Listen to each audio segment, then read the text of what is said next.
Lovebird পাখির খাঁচা কেমন হওয়া উচিত, তাই তো? এই পাখিদের খাঁচাটা যেন ঠিক এদের একটা বাড়ি। আর এই খাঁচার মধ্যে এদের যে প্রয়োজনীয় জিনিসগুলো আছে সেগুলো নিয়ে যেন এদের একটা ছোট্ট সংসার। সেই জন্য যখনই তোমরা খাঁচা কিনবে তোমার প্রিয় লাভবার্ডদের জন্য, তখনই চেষ্টা করবে খাঁচাটা যেন লোহার তারের তৈরি হয়।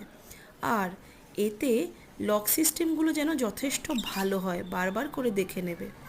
আর একটা জিনিস, খাঁচায় যদি দুটো দরজা থাকে তাহলে এতে তোমাদেরই সুবিধা। এদের খাবার জল ঢোকানোর জন্য ছোট দরজা ব্যবহার করবে এবং পরিষ্কার পরিচ্ছন্ন বা অন্যান্য কাজে বড় দরজাটা ব্যবহার করবে। আর লাভবার্ড পাখি কিন্তু সবসময় একটু বড় খাঁচাতে থাকতে ভালোবাসে, তাই চেষ্টা করবে একটু বড় খাঁচা কেনার। ওকে, আজকের মতো তাহলে টাটা।